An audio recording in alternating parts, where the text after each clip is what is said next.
Hello, everybody. I want to welcome you to this live program today, and you are welcome to our Recovery TV. And I'm here, wonderfully here with Sister Sharon, and today is a bad day.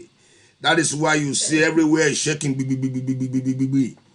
because today is a bad day, and we want to celebrate the hand of God upon our Sister Sharon.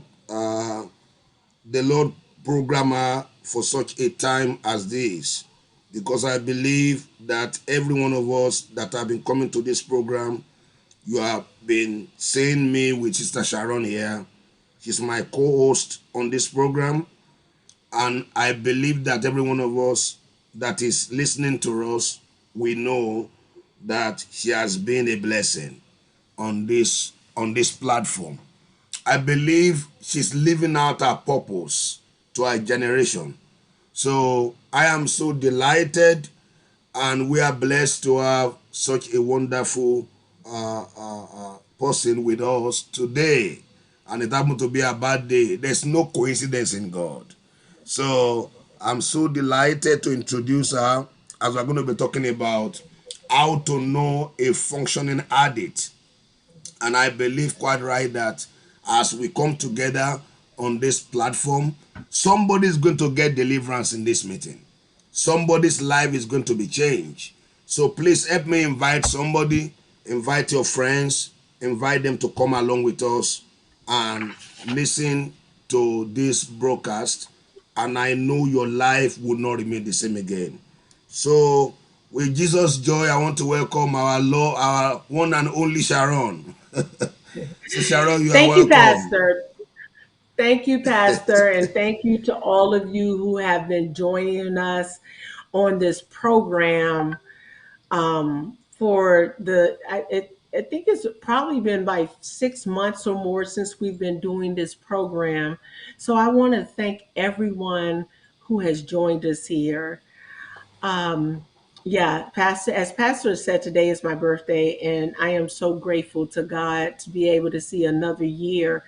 I'm grateful for the opportunity that I get to come on this program and to share my recovery experience. I was reflecting back today, and I sent out a message to friends and to those people that maybe not so friendly with him. But I was saying to a young lady that I was speaking with, and I said I wanted to thank everybody for the experiences I had to share, those which were good and those which were bad, and the people who helped me and the people who hurt me, because even those that hurt me taught me something. And so I just wanted to say that, to start this program. And we're going to talk about today how to know a functioning addict and what a functioning addict is. And, we went over the last couple of weeks, we were talking about coping skills and how to deal with coping skills for addiction and recovery. And so for those who are new to this platform and this program, this is a recovery channel. And when we discuss recovery from all forms of addiction. It's not just drugs, because we understand that addiction is not about what the thing is that you use. Addiction is about that obsession and that compulsion that drives you to use something that is creating a problem in your life, that is ruining relationships, that is ruining your health, that is ruining your life, but you cannot stop it on your own. And the thing is that that particular thing causes you to care about nobody, nothing but yourself. Because all you can do when you're caught up in that cycle is think about what you want, what you need, how you're going to get what you want, and how and what you need. And so we just want to, come here to try to help people to understand that the person that is dealing with an addiction is not necessarily a bad person. They're not an evil person. They're just a person who has gotten involved in something that now they don't know how to get out of. Um, it's a choice that sometimes, even when you don't want to make it, you can't help it. But we don't want to focus totally on addiction here either. We want to talk about the recovery process, because one of the things that we understand is that you can't stay stuck in a problem. You need to find a solution. And so recovery is about solutions. Recovery is not about let's stay stuck in the problem. Recovery is about how do we find solutions to the problems that we find ourselves in. And so we talked about different types of addiction. We talk about gambling, we talk about sex, we talk about drugs. Alcohol is a drug. We talk about pornography, masturbation, and we also let people know that even though this is my pastor, and we both have a faith that we believe in, we both believe in Christ, we don't come here to preach to anyone. We believe in Christ. You'll hear us mention Jesus Christ. You'll hear us talk about 12 step. This Recovery TV channel is all inclusive, because we want people to know that before you can save somebody's soul, you got to be able to save the person. And so we don't sit here and try. This is not about condemnation. This is not about judgment. This is about helping the individual, helping the person. No matter where you are in your life, anybody can get help, because before we can, it says before you feed a man, you got to feed his body. Before we can feed the spirit, we got to feed the flesh. Before you can get the spirit right, you got to get the flesh right. Because if the flesh is suffering, then the spirit is not going to get, if the flesh can't hear you, if you can't get a man to hear you, to sit still, if somebody is struggling and you can't get them to sit still long enough, how are you going to minister to their spirit? If I'm high and I'm nodding and I am, or I'm in the casino, or I am busy masturbating, or I'm caught up in some form of pornography, or I'm doing whatever my addiction is, and my mind is so polluted with that, at what point can the word of God penetrate it? So let's take care of the physical so that we can get the mind at least settled down a little bit, so that the word of God can penetrate. So we talk about 12-step programs here. I'm a member of a 12-step program. I don't come in here and promote that, because I respect that program. And so I don't come here, because we have anonymity for that program, and I respect that, because I can't come in here and promote that 12-step program, then come on this program, and on this particular program, and then I do or say something, and somebody end up tying me into that 12-step program. Now they don't want to be a part of that 12-step program as a result of something I've said or done. And I cannot represent that. I am not a representative. So therefore, you will only hear me say 12-step program. So let's get started on today's topic. Today's topic is, what is a functioning addict, and how to learn to spot the signs and get help. And once again, and I always share this disclaimer: nothing that I am sharing here is something that is unique to me. Meaning, I did not come up with this material. I did not create this material. This is material throughout my 22 years, material and information that I have gained through my knowledge of reading, through my experiences of learning, or even physically, mentally, spiritually Yep. living. So either I have lived it, I have saw it, I have read it.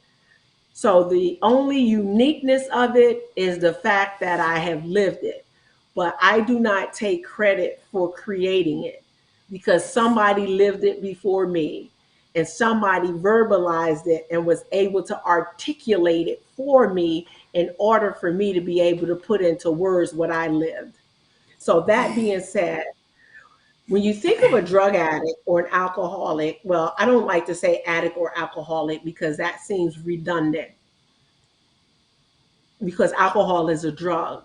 So Okay. when you think of an addict, what picture comes to mind? You think of a down and out derelict passed out on the park bench, or a father of two pushing a cart at the mall. And that's what the Okay. picture is. That's what people usually see. That's what I saw.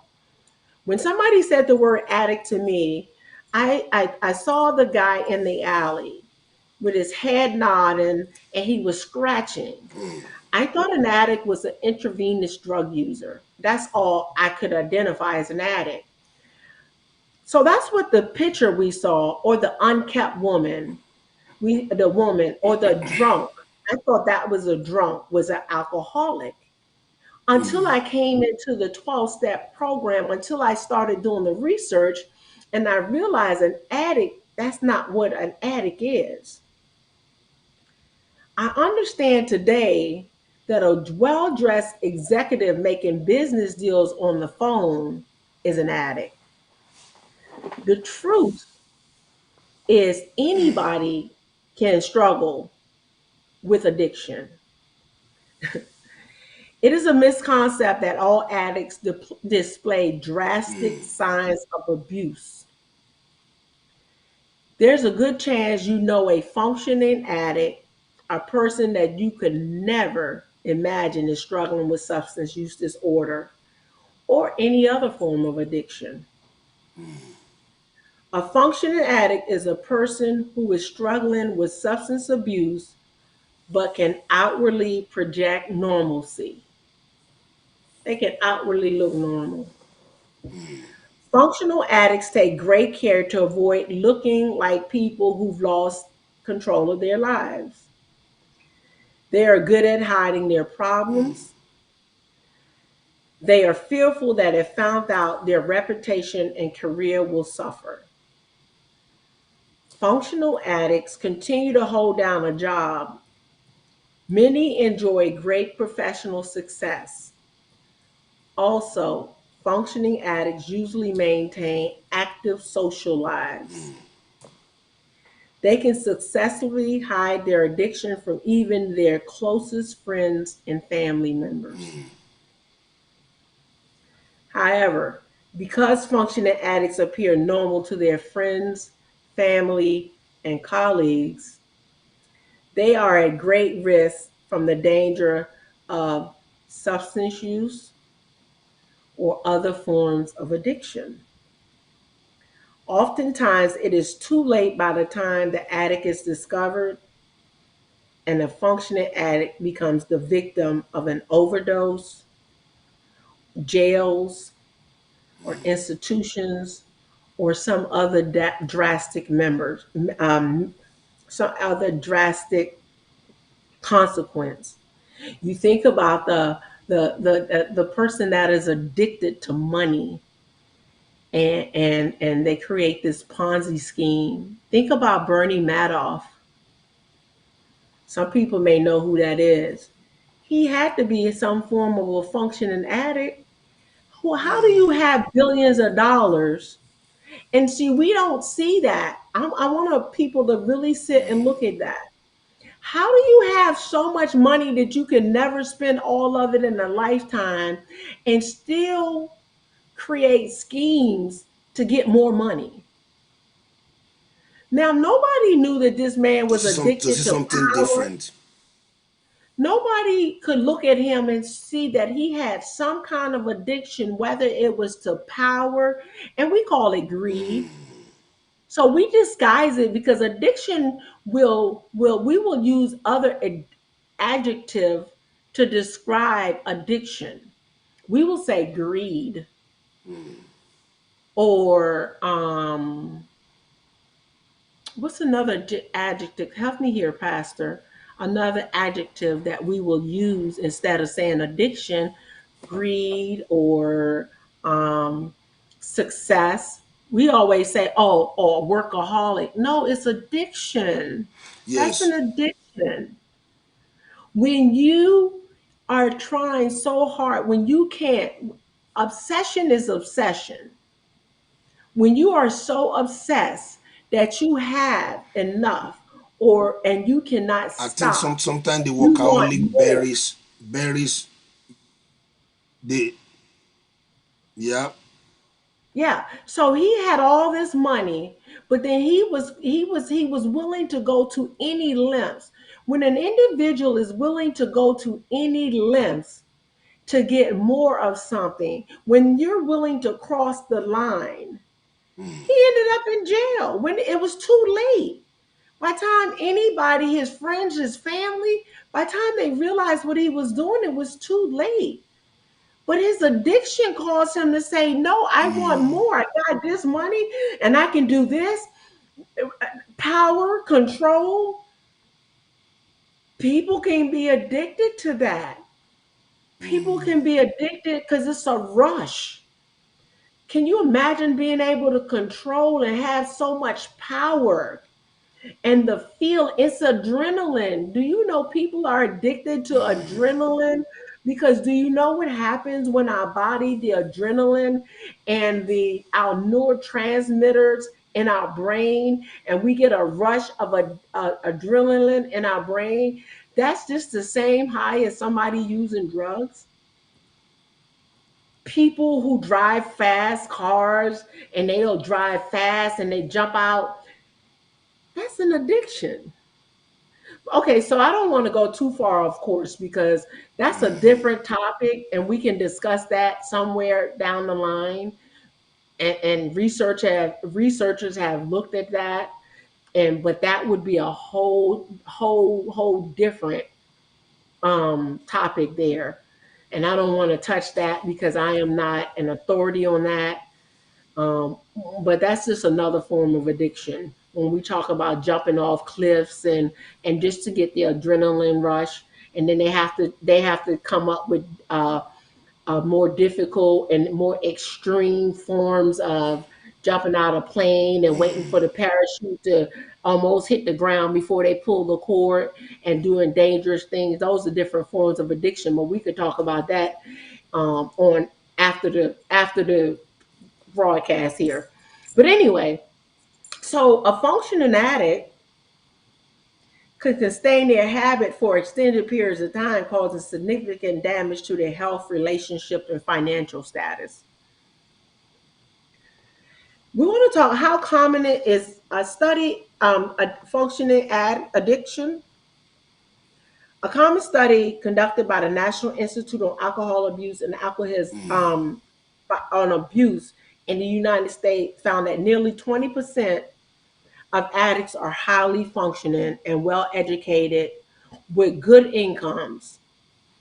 Two studies have also shown that people with substance abuse disorders have medium level social functioning.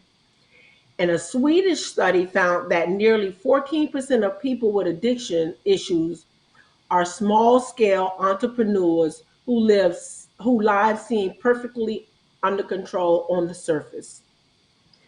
Experts say that people with addiction problems know they have to stay employed to pay for their addiction.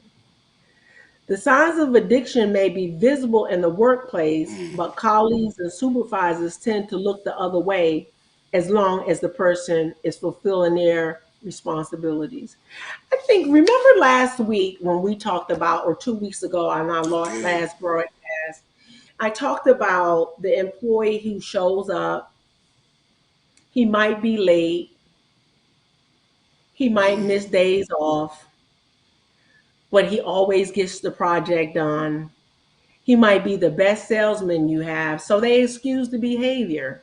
Yes. Or, or the Yes. person that Yes. has a nice car, they drive around in a nice car, but they never park it in front of their Yeah, yeah, home we spoke about that. because they haven't paid the car note in months.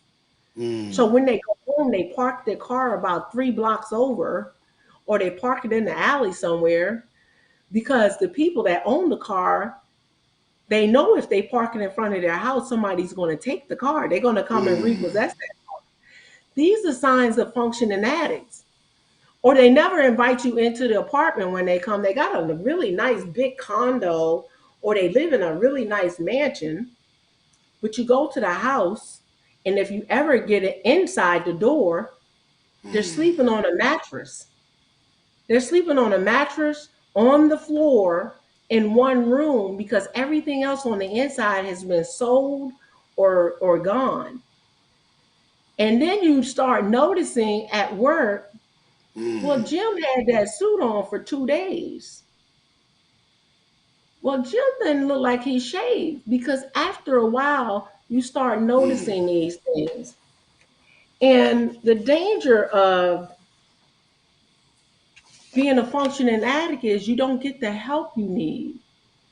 There are some high wow. risk jobs that people that are functioning addicts have. Law enforcement officers, the daily stress of the job and various threatening and disturbing events can push them into using substances. Some of the things that they witness, it says 25% of police officers have serious problems with substance use. Military veterans, you have 70% of Vietnam vets and combat related with PTSD meet the criteria for substance Wow. dependence. You have 20% of attorneys reported harmful and potentially addictive Mm, behaviors. Healthcare professionals, we're talking about doctors and nurses, work in high stress environments, and a bunch of them use substance. I had a friend, and I can share this because I would never tell who the person is. And I know several people who are nurses, who are doctors, who attend mm, some of the 12-step programs, who said that they were using the medication that they were supposed to give to the patients. I remember my friend sharing with me mm, that instead of giving the patient their pain medication, she would give the patient a placebo. Now, this is a patient that is dying, wow. that needs their morphine, and the patient may have gotten a water shot because she was using their medication. Mm, But she looked normal, and she had to turn herself in. She turned herself in. mm, Nobody reported her because at wow. some point after doing this for a couple of years, she knew that if she didn't get help, she was going to die or kill somebody. And it was her fear of killing one of her patients that caused her to turn herself in. So I'm talking about the fact that Mm, people can do this, they can function and nobody knows, and they will die. So, how to wow. identify a functioning addict? Because I guarantee you, you have one in your life. So, you have to be able to identify. So, this is something I want to read this. This is the mayor of Toronto. It says, if I was an Mm, let me addict, I look could not have around. shown up to work every single day, said Toronto Mayor Rob Ford when allegations of drug and alcohol abuse hit the headlines. And that was his defense, right? He said, if I was an addict, how could I show up to work every day? This is a common refrain from functioning addicts. This is a common statement made when you approach a functioning addict. However, Mm, experts warn that high functioning addicts can show up to work every day while struggling with substance abuse. And if addiction treatment and drug rehab are not begun early enough, they are at risk of physical and psychological harm. That's why it's important to know the signs of functional addiction. Because when it came out that that mayor of Toronto was an addict, and he made the statement, if I was an addict, I could not have shown up. It was later proven that he was, in fact, an addict.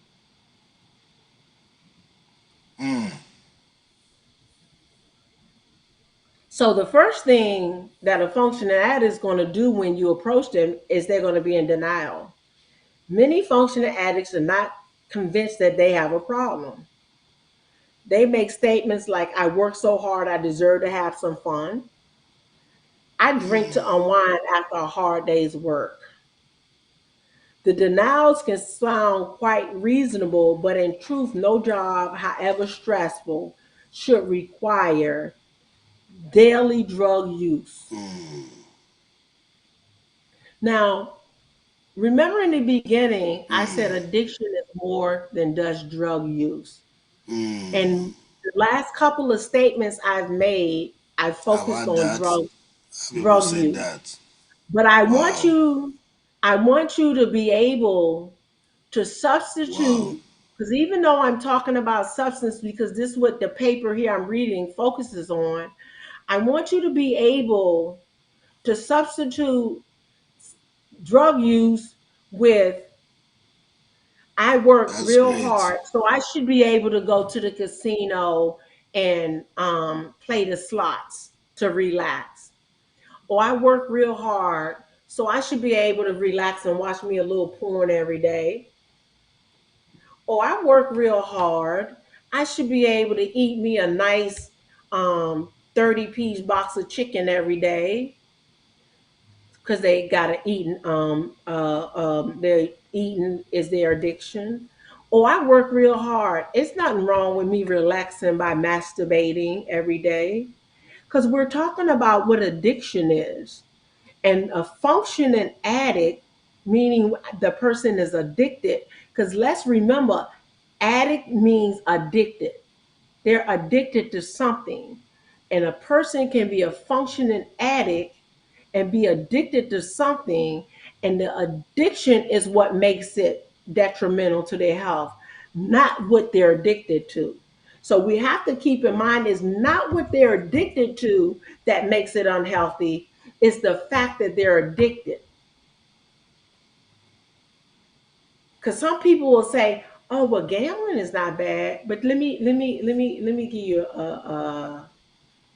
give you an example of how gambling can be harmful. When the person is going gambling every day, get off of work, they go to the casino, you spend a couple of hours at the casino, you're not taking care of your health,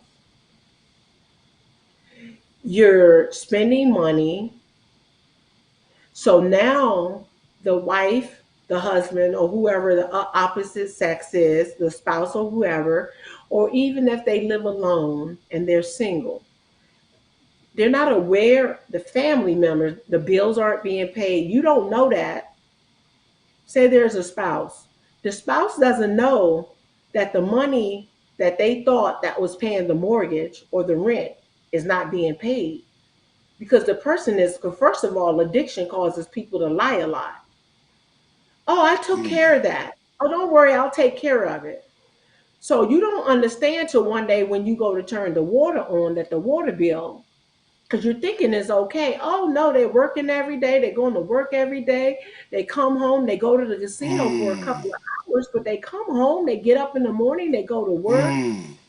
You don't understand that they're not eating properly. You don't So understand addiction make that people to there's lie a lot. right. You don't understand that at the casino that they're borrowing money. See, we only see the behavior and we may say that the behavior is okay, but we don't understand that they're involved with loan sharks, that oh, you have borrowed money from these people to continue that behavior. So now you got people coming to your house or coming to their jobs. So there is something wrong with it. So it's not always substance abuse, or oh, they just eat every day that they go off, get off of work. They stop at the ice cream and they get a gallon of ice cream. But because they want to eat the ice cream, they don't tell you that the doctor said they are diabetic, and they don't tell you that this ice cream, that now the doctor said if they keep doing this, that they're going to have to take insulin. So now they're hot. Sharon, you can't do that. I'm on this. This is live. Okay. Oh, I'm sorry. Then they don't tell you that this is that now they're hiding their insulin from you. So is the addiction. So when we're talking about function and addicts, people, we're not talking about what the addiction is. We're talking about the fact that function and addicts can look normal, everything can seem normal.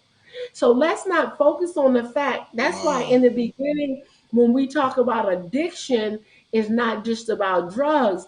It's about any obsession that once acted upon, we can't stop, and we can look normal while doing it. It can appear to be okay, and it can be, oh, you're doing this, you're going to school, you're going to work, you're doing the things that you're supposed to do, but you're hiding it, and those things have underlying issues. And when we're saying we're okay, we're really not okay. So we talked about denial. So that's the thing. The denial can sound quite reasonable, but in truth, no job or nothing that is going on is so stressful, it should require them to have to do that behavior repeatedly. Then there are the excuses. Functional addicts often make excuses and chalk up their behavior, whatever that is, as standard behavior in their profession or standard behavior to what it is that they want to do. They use their professional success to justify their use of whatever it is. Oh, well, I make $50,000 a year. I make $200,000 a year. It's okay for me to go ahead to the casino and spend $40, $50,000 a year. I make that in no time. Or it's okay for me to drink every day. I'm a successful businessman. That doesn't take away from me going to work. You know how many sales I make? So they use that. Then there's enabling relationships. There are people who know that they're a problem, but they enable them. Then there's the unexplained financial losses. People that are functioning, even though the functioning addict can maintain a facade of normalcy, they may be unable to hide large amounts of missing money from the family member. They should be red flags to the people who love them. It's almost time for me to wrap up here. But, when we talk about functioning addicts, we need to know that if you notice any of the things we talked about in your family members, that they're red Yep. flags, lying, unexplained behavior, excuses, denials, and sometimes we even enable them when we know better. That gut feeling you have, you know better. You know something's not right. Because at the end of the day, what happens is when we avoid asking questions in regards to what's going on, that means that we are helping them to conceal what they're doing. And when we help them to conceal, we're helping them to get deeper and deeper into that addiction. And at the end of the day, what happens is they fall prey to that addiction and the consequences that come as a result of them. To enable them to continue. Yes, we help them to continue, and there are always consequences. There are always consequences. In our program that I attend, it says jails, institutions, or death. And it doesn't have to be that order. Jail doesn't have to come before death. Sometimes death can come. And death doesn't have to be as a result. See, death doesn't have to be an OD because we'll think, oh, well, they don't use drugs, they're gambling. Well, if you borrow enough money from a loan shark and don't pay them back, they'll kill you. If you eat enough food and you have health issues, you can die.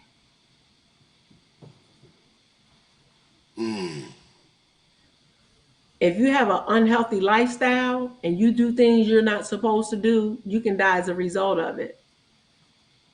You steal people money.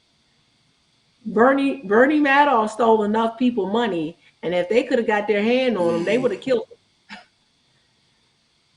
Their life savings. So their death comes in many ways as a result of a lot of different forms of addiction. So death is not just a result of a substance abuse addiction. It comes in as a result of other forms of addictions that can happen. So, I hope somebody got something out of this. I hope it helps someone out there who's listening, and if not them, it can help a family to help a family member. So, with that being said, thank everyone for joining us. And please come back next week when we'll be covering another important topic concerning recovery. And with that being said, I am signing off. Thank you, Pastor, I think we'll for stop here. the Yeah. birthday wishes, and thank you for hosting me again. Pastor Devo, bye bye. Can you hear me? Thank you very much. Thank you very much, Sharon. It's been great to be able to hear. Yes, I'm hearing. Are you hearing me? Yeah. Yes, I'm hearing you. Yeah, I'm hearing you. Yes, I want to thank Sister Sharon for this wonderful download. I believe that somebody is being blessed, and I want us to know that every one of us that are listening, I want to thank all of you. We have so many people that are watching on Facebook, and those that are following us, I want to thank you for following us as she's sharing all these wonderful nuggets. We'll round it up here. As we have said, we will continue next week. We'll continue next week, and to be able to help us to identify high functioning addicts. And it's a very subject with a lot of interest because many people hide the effects of this dimension of addicts. Like what she's trying to tell us is that everybody have always classified addicts to those one we see on the street, those lying down, those that are almost running hysterical. But there are those that are functioning in our midst as an addict, but you need to know them. You need to know the warning sign. You need to know the signs on how to identify them to know that actually this is a functioning addict.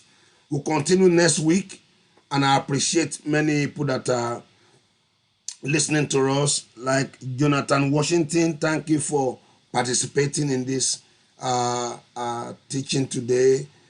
He said you are taking a personal inventory of yourself and being honest.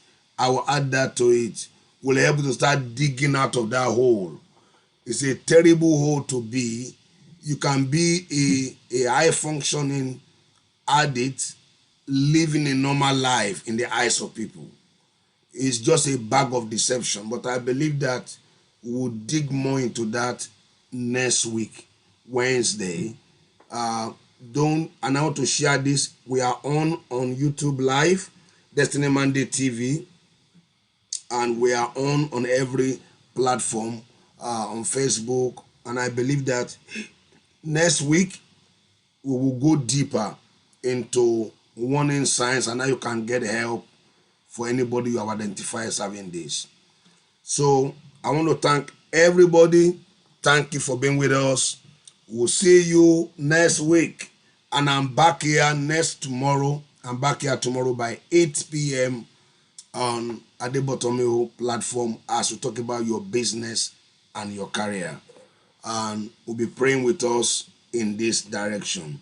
So God bless you. I look forward to see. Please share this message on your YouTube and on your Facebook. I believe that this will be a blessing to somebody else. God bless you. See you next week, and we'll be back to see you tomorrow by 8 p.m. Bye bye, everybody. Bye bye.